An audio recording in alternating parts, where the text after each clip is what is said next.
Amém. Deus abençoe a lição. Salmos 15, meus irmãos, diz assim a palavra do Senhor. Quem, Senhor, habitará no teu tabernáculo? Quem há de morar no teu santo monte? O que vive com integridade e pratica justiça, e de coração fala a verdade. O que não difama com a sua língua, não faz mal ao próximo, nem lança injúria contra o seu vizinho. O que aos seus olhos tem por desprezível ao réprobo, mas honra ao que teme ao Senhor.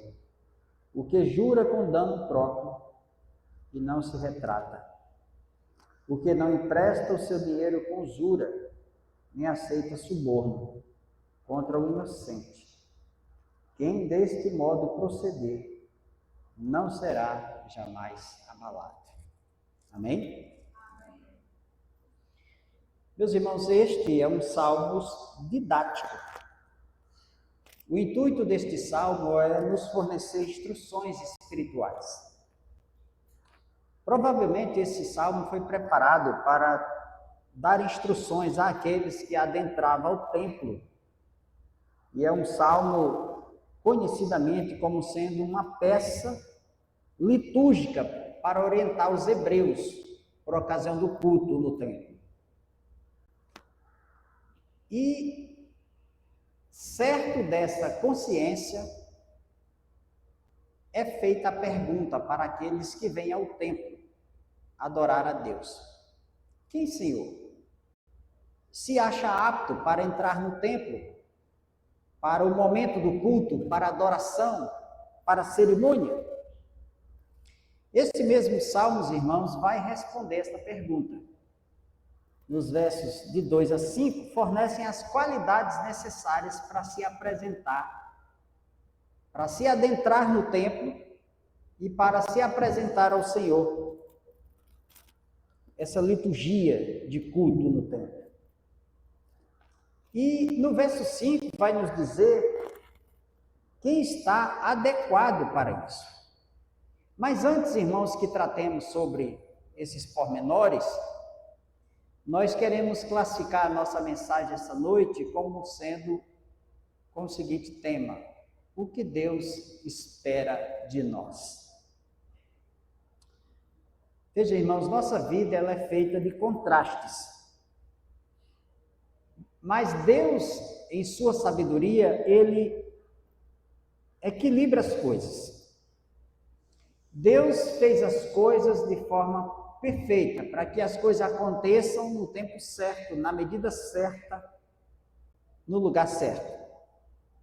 Veja que antes de nós pensarmos mais sobre esse Salmos de número 15, vale nós lembrarmos do que nos trata o Salmo anterior, que é o Salmo 14.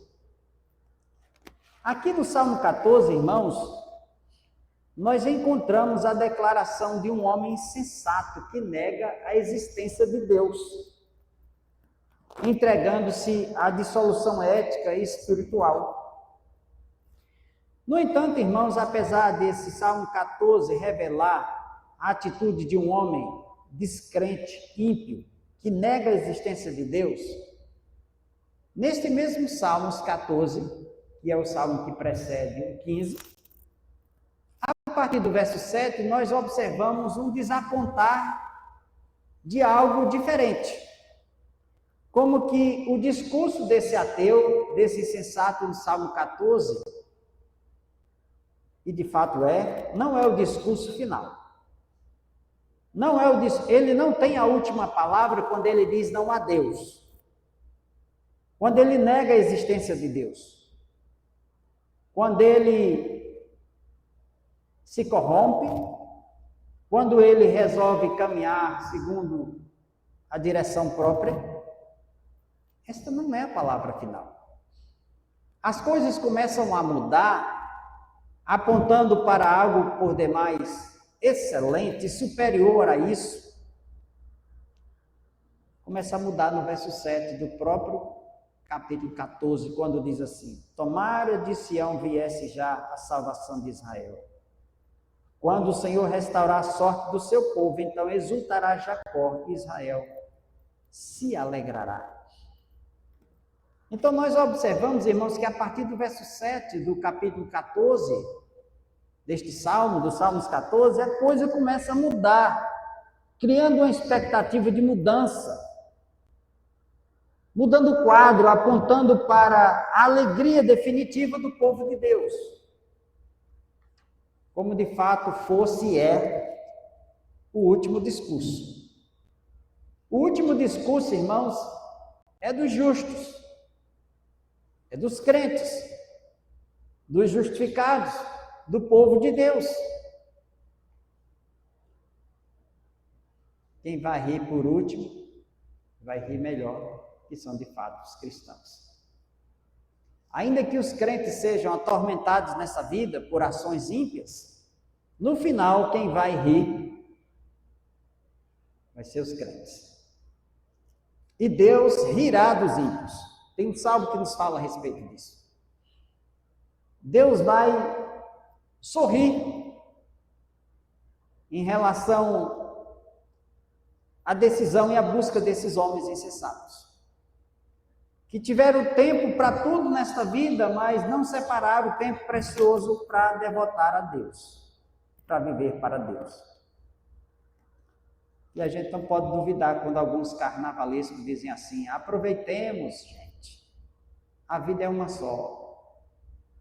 De fato, é esses que vão morrer sem Deus só tiveram esta vida, porque vão morrer 2 vezes. Os justos não.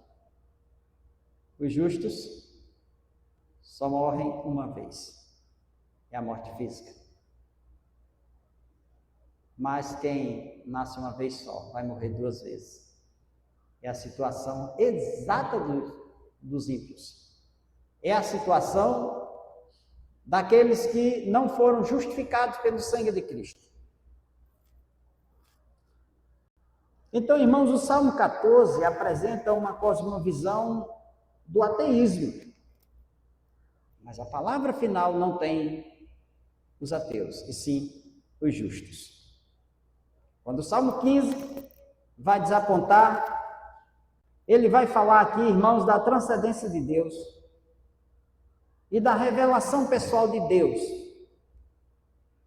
para com os homens. O salmista, irmãos, faz uma pergunta e a resposta está na própria lei de Deus.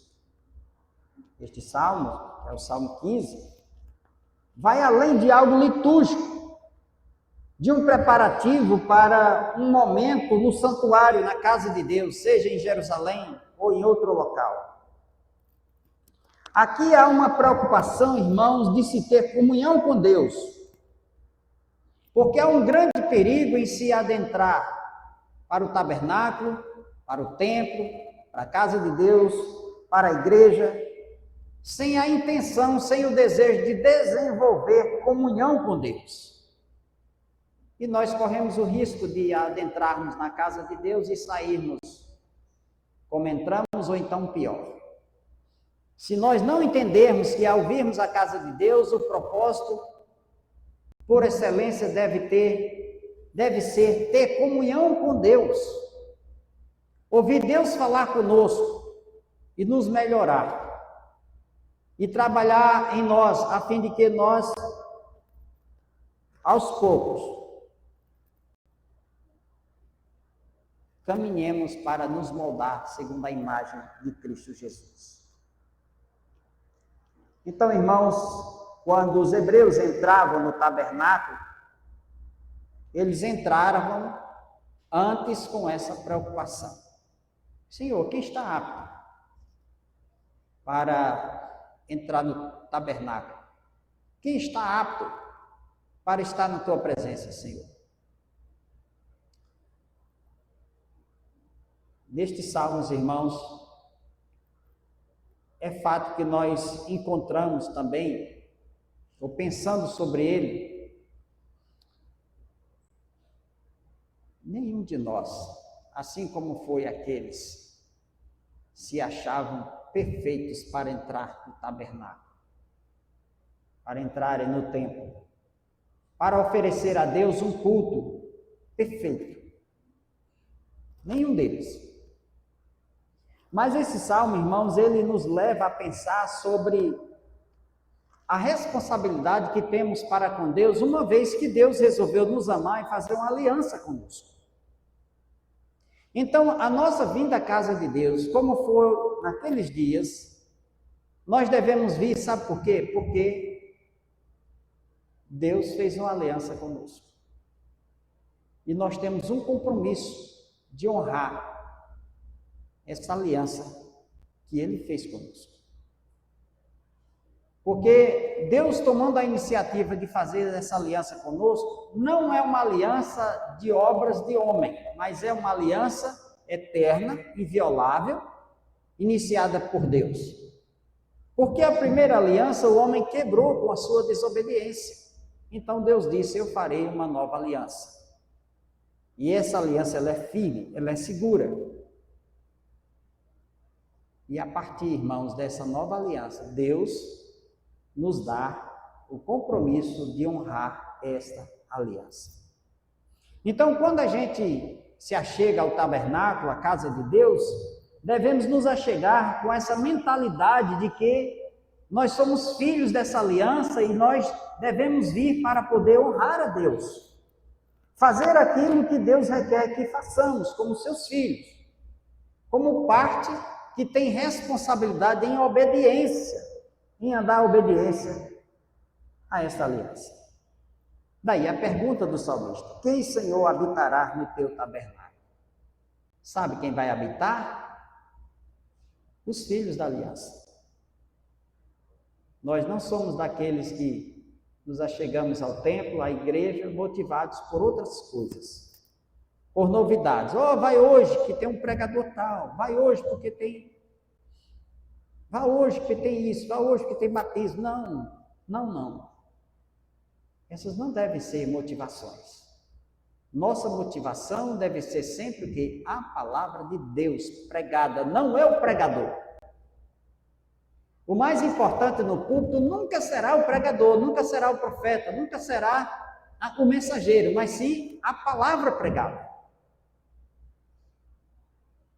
A palavra pregada. E nunca devemos esquecer isso. No púlpito, a centralidade, o que deve estar em evidência sempre é a palavra de Deus, nunca o pregador.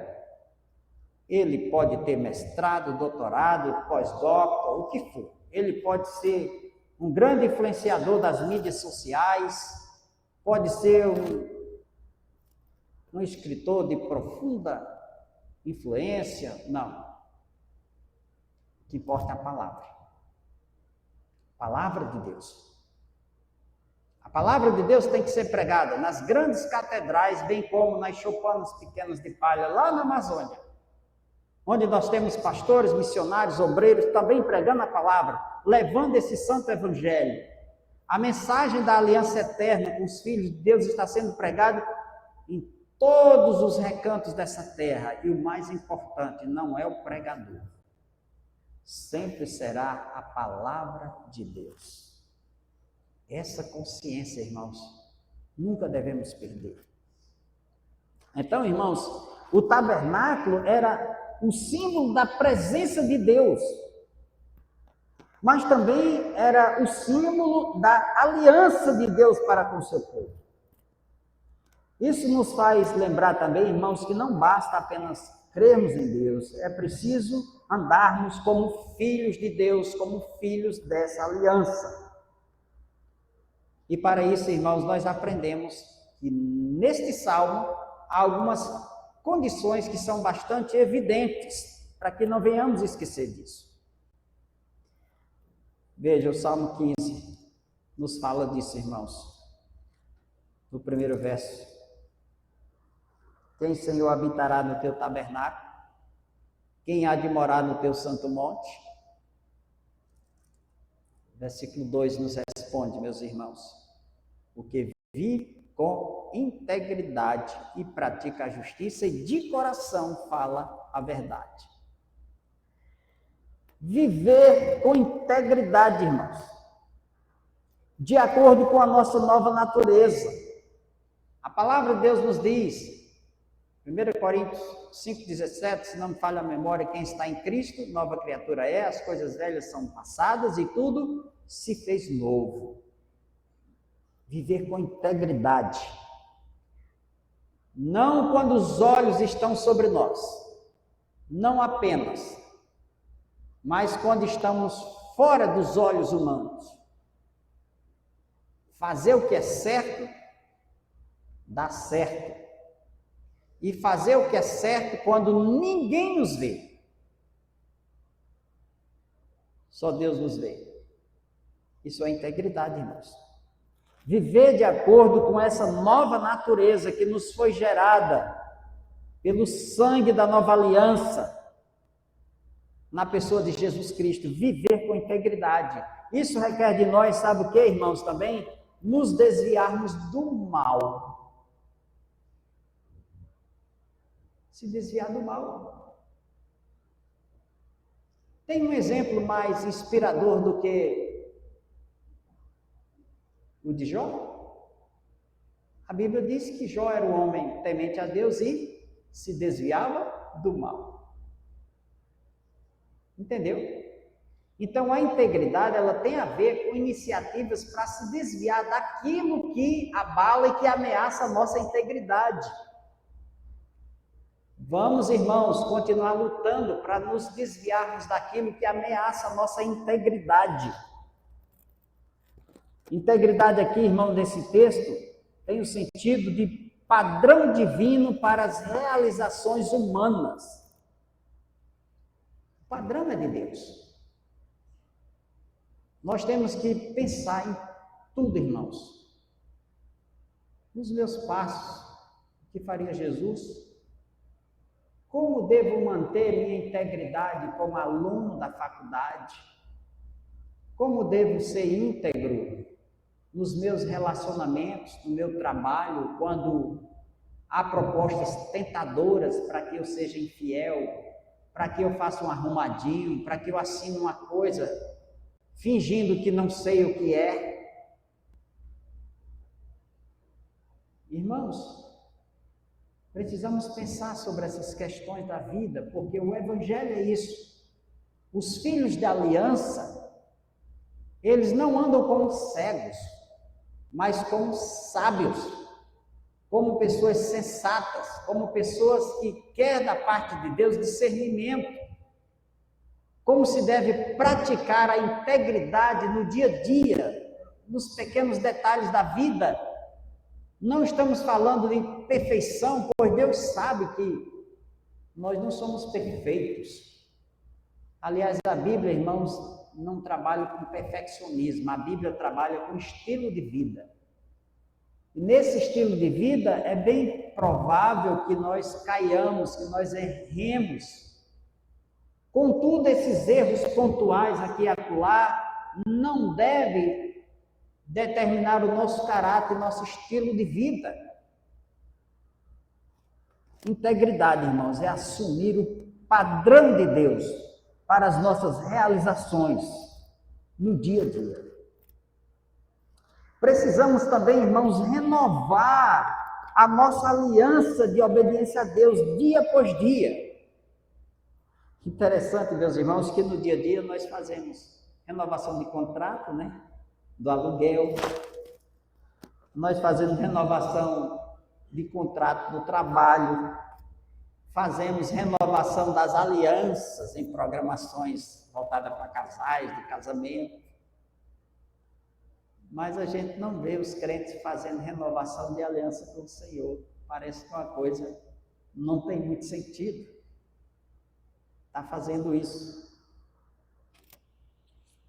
Mas por mais que alguém diga, pastor, isso é uma prática do Velho Testamento, mas é preciso nós, como povo de Deus, estarmos pensando, Senhor, será que eu não estou precisando rever os meus atos diante do Senhor? Será que eu não tenho andado muito mais desobediente em algumas áreas da minha vida? Então, Senhor, eu preciso renovar os meus votos, a minha aliança com o Senhor, eu preciso andar como esse filho da nova aliança, a qual foi iniciada pelo Senhor, e me dá como responsabilidade andar em honra a essa aliança, que é a obediência, a santidade de vida, fazer o que é certo. Manter a integridade segundo os teus padrões, não segundo a cultura, nem segundo o que eu acho. É muito difícil, irmãos. Os especialistas dizem que uma das grandes crises que nós vivemos hoje são as decisões baseadas nas emoções, entendeu?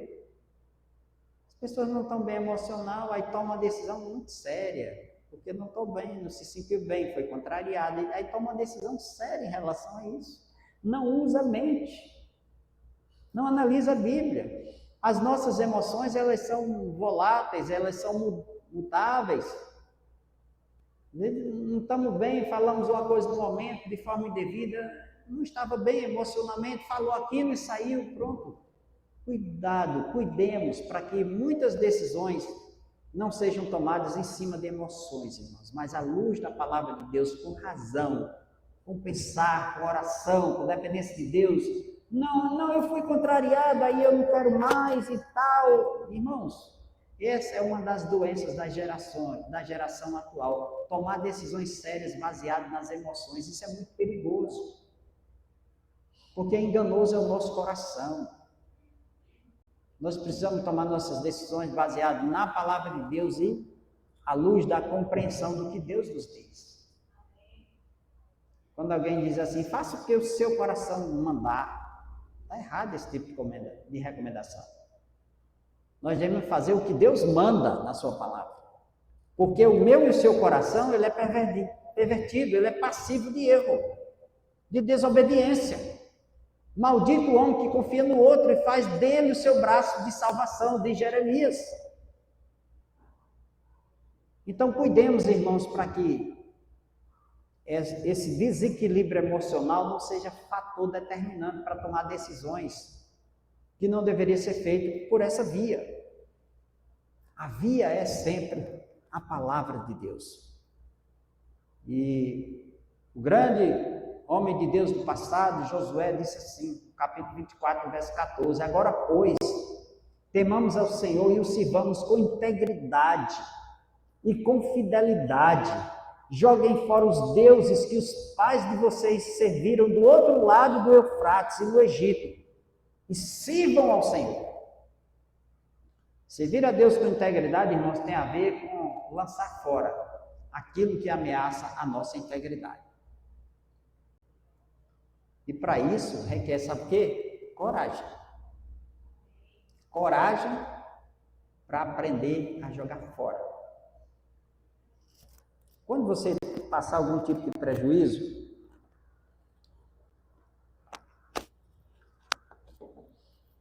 veja isso também pela ótica da providência de Deus.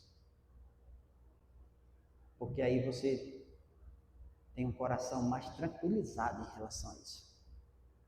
Não veja as coisas apenas pelo âmbito material, da cultura atual, do dano material. Não faça isso.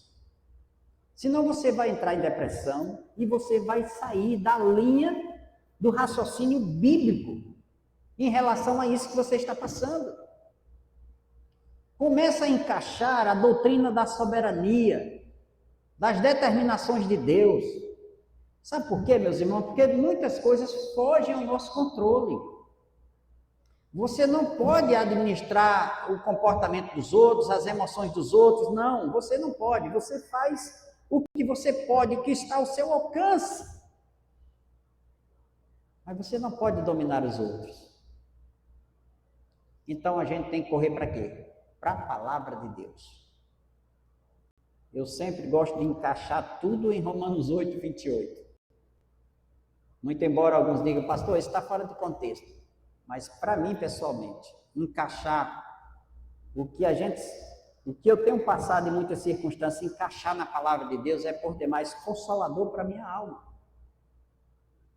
Traz quietude e a compreensão de que Deus está no controle de todas as coisas.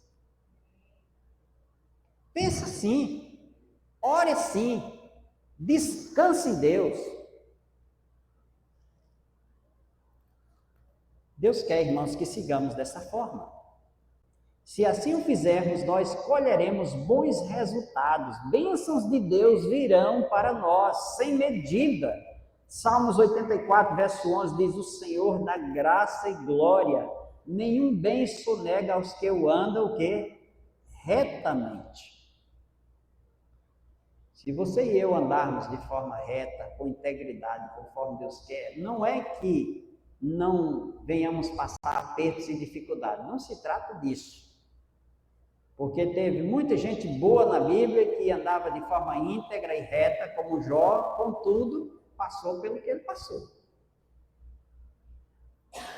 Mas é muito importante sabermos que, em vias de regra, Deus trabalha abençoando por aqueles que são fiéis, abençoa aqueles que são fiéis à sua vontade. João Calvino diz assim: ninguém é verdadeiro adorador de Deus, senão aqueles que reverentemente obedecem a sua palavra. Não podemos esquecer, irmãos, dessas exortações, dessas ilustrações que nos motivam a entender que, como filhos de Deus, filhos da aliança, nós temos que prezar pela integridade em tudo. Vale a pena, irmãos, sermos fiéis em tudo. Eu falei para você, o MacArthur escreveu sobre o poder da integridade, baseado nas experiências de Daniel e de seus amigos lá na cultura babilônica. Vale a pena, irmãos, sermos íntegros, não ceder à cultura do mundo que vai contra os ensinamentos do Senhor. Então Deus, na sua palavra, nos motiva a prática da integridade usando vários exemplos. Vários exemplos nós colhemos na Bíblia, irmãos. Enquanto o mundo está aí disposto a fazer o contrário, nós, o povo de Deus, temos que pagar o preço por ter uma vida íntegra. Não estou falando de perfeição. Mas vida íntegra tem a ver com estilo de vida.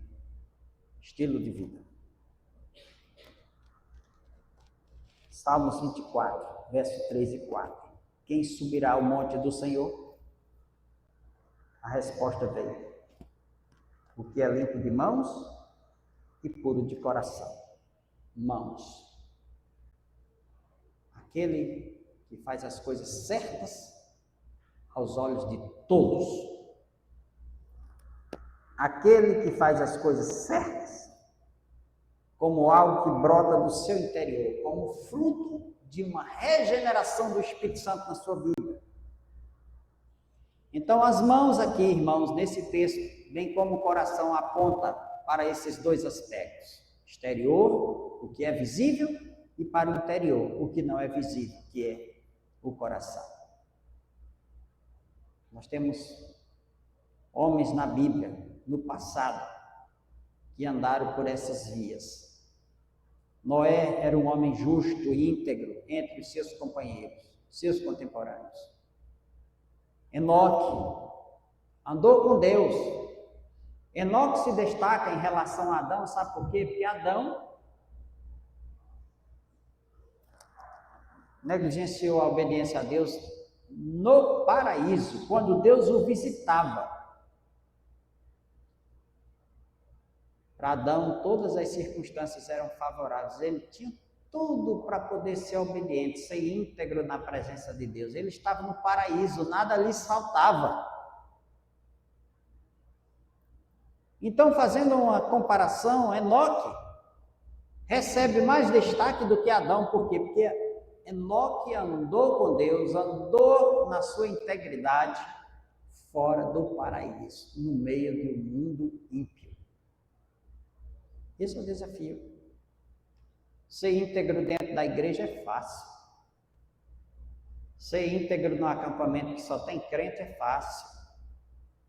Nós precisamos demonstrar nossa integridade fora da igreja, lá no meio do descrente, lá na faculdade, lá no nosso trabalho, nos nossos relacionamentos com pessoas que ainda não são convertidas, quando nós somos tentados a pegar uma propina, a fazer coisas indevidas, se aproveitar, tirar proveito.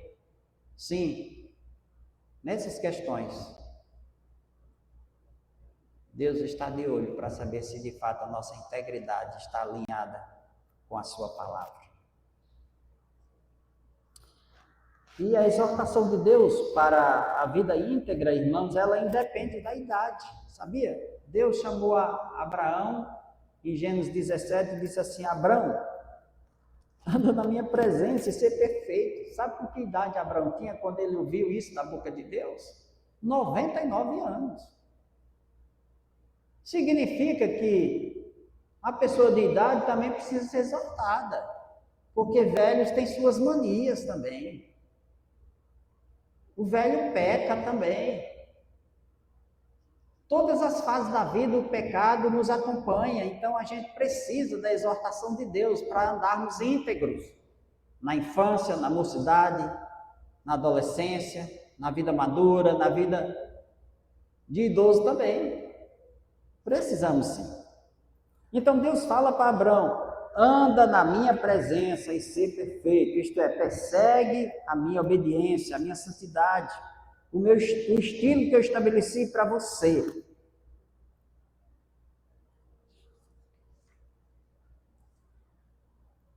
Jó, irmão, seguiu na integridade, mesmo não entendendo por que passava por tanto sofrimento. Ô, meus irmãos, o sofrimento, ninguém gosta de sofrer. Mas no sofrimento nós temos duas oportunidades. Ou de confiar mais em Deus, ou então se desesperar e abandonar até Deus, como muitos fazem. Começam a questionar a bondade de Deus e a presença de Deus quando o sofrimento vem. Ao contrário dos crentes do passado, hoje os crentes, quando vem as dificuldades de sofrimento, eles somem da igreja. Entendeu? Lê pouca Bíblia, não sei nem se ora. Muitos irmãos da história da igreja, irmãos, fizeram o contrário. Martinho Lutero, quando ele teve que enfrentar a dieta de Worms, sabe o que ele fez? Ele passou a noite em oração. E quanto mais ele passava aperto, provação, mais ele orava, mais ele lia a Bíblia. Os crentes de hoje é diferente. Claro que eu não estou generalizando, né? Mas se a gente fizer um comparativo entre os crentes de antigamente com os crentes de hoje, há muita diferença. Como nós precisamos, meus irmãos, melhorarmos à luz da Bíblia, à luz da palavra de Deus. Senhor, quem habitará no teu tabernáculo? O que tem vida íntegra, mas o que pratica a justiça. Quando falamos de justiça, é natural que pensemos nas grandes decisões judiciais, principalmente aqui no Brasil, que envolve a área da advocacia, dos juízes, promotores, tribunais e tal, né? É natural que pensemos nisso. Mas aqui, irmãos, nós precisamos pensar em coisa bem prática que a palavra de Deus nos ensina. Praticar justiça nas pequenas coisas, não usar balança enganosa, não dar esperando receber de volta, entendeu? Pagar o que é certo. Você bota um trabalhador para trabalhar para você, você sabe quanto é a diária de um pedreiro, você tem que ter noção. Então, paga o que é certo. Sabe quanto é a diária de um servente? É bom saber.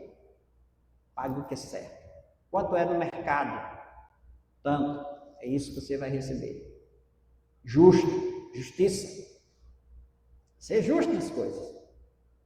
Se você trabalha com comércio, vendendo as coisas com balança, como era antigamente, no peso, cuide para que o peso não seja falso, porque Deus olha isso. A justiça e a integridade tem a ver com fazer o que é certo, na medida certa que Deus manda, porque Deus é justo. Não adianta, irmãos, nós pregarmos isso e no nosso comércio a gente desfazer na prática. Deus vê isso. Isso não é a justiça segundo o comportamento de Deus. Então, nas relações sociais, familiares, eclesiásticas e profissionais, nós temos que demonstrar a justiça de Deus na prática. Como ser justo, pastor? Deixar de disciplinar quando a disciplina é merecida. É praticar injustiça também. Não aplaudir o sucesso do outro. Entendeu? Você não se alegrar com a bênção do outro, com a prosperidade do outro, mas deixar com que o coração se encha de inveja, de ciúme. Isso é pecado. Isso não é justo. Justo é eu orar para o meu irmão. Justo é eu me alegrar com ele. Justo é eu parabenizar pelo sucesso, porque ele cresceu. Agora, tem gente que não aguenta o sucesso do outro. Alguém já disse que o verdadeiro amigo é aquele que aguenta, que suporta o nosso sucesso. Estudamos juntos. Eu fiquei, por algum motivo, parei. Mas ele prosseguiu. Ele foi para o mestrado, foi para o doutorado, pós-doc, por aí vai. Isso não causou nenhum mal em mim. Ele tem a trajetória, ele tem a história dele, o caminho dele. Então, se eu posso, eu vou aplaudir, vou orar por ele, vou me alegrar com o sucesso dele. O crente, irmãos, ele demonstra isso. A prática da justiça de Deus, ela está e deve ser demonstrada nessas pequenas coisas. Isso é evangelho, na minha e na sua vida. É o que a palavra de Deus nos diz. Além disso, irmãos, aplicar a lei da misericórdia de forma justa. Ser justo é alinhar nossas motivações e propósitos aos padrões de Deus. Senhor, isso te agrada? Devemos sempre dialogar com Deus essa questão, irmãos. E para finalizar, o que Deus espera de nós, como título da nossa mensagem? Que não relativizemos o que para Deus é absoluto. Verso de número 4, parte B do Salmo 15. Diz assim: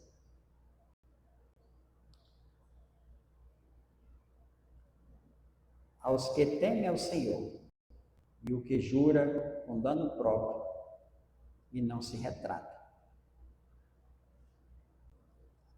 O início do verso: o que aos seus olhos tem por desprezível e réprobo, mais honra aos que temem ao Senhor. Tem por desprezível, irmãos, ao que merece reprovação. Tem muita gente, em nome da amizade, que está deixando de reprovar o erro. Isso é pecado. Minha amizade não tem nada a ver. Somos amigos, mas você está errado. Não é assim, meu irmão. Olha, mãe, não é assim. Olha, pai, não é assim. Ó, meu mano, não é assim que Deus ensina. Agora, em nome da amizade, eu vou me calar? Não. Então, o meu compromisso é com a amizade, com alguém que está procedendo de forma errada, ou é com a palavra de Deus? Isso é evangelho, irmãos. Eu sei que isso é uma linha difícil, mas é Bíblia, é palavra de Deus na prática. Então, o desafio para nós, irmãos, é não relativizarmos aquilo que Deus trata com absoluto zelo. Deus reprova. Não digam que há paz quando não há paz. Não chame o mal de bem. Deus exorta lá no livro de Jeremias. Tem muita gente. Tinha muita gente fazendo isso, meus irmãos. E hoje não é diferente. Os valores absolutos da palavra de Deus têm que ser vivenciados e ensinados. Isso é o que de fato agrada ao Senhor nosso Deus. O que nós encontramos hoje é uma busca invertida de tudo isso. Então, irmãos, é preciso que Deus tenha posição central em nossas vidas. E estes salmos, ele nos leva justamente a isso. Nós queremos e vamos morar com Deus? Sim, queremos e vamos. Mas para isso existe um padrão que eu e você precisamos zelar e andar nele. Quem, Senhor, habitará no teu tabernáculo? Vamos espiritualizar ou fazer um comparativo. Senhor, quem habitará no teu reino? Quem morará no teu céu? Aquele que tem a balança enganosa? Que tem uma integridade disfarçada, num lugar é íntegro, mas no outro não é? Que em nome da amizade, negocia teus ensinos, teus valores? É esse que vai habitar no teu céu, Senhor? Claro que não, irmãos. Hoje a Bíblia é taxativa em dizer: o que vive em integridade e pratica a justiça de coração, fala a verdade, que não difama com a língua, não faz mal ao próximo, nem lança injúria contra o seu vizinho. O que aos seus olhos não tem por desprezível ao réprobo, mas honra os que temem ao Senhor e que jura com dano próprio e não se retrata. Olha aqui, irmãos, as qualidades do cidadão que vai morar no reino dos céus. Isso é muito sério, meus queridos irmãos. Então, que saímos aqui nesta noite pensando sobre esses ensinos da sua palavra. E oremos e lutemos para que essas qualidades, essas características do cidadão do reino dos céus sejam as minhas e as suas, para a glória do nome do Senhor. Amém? Feche os olhos, vamos orar.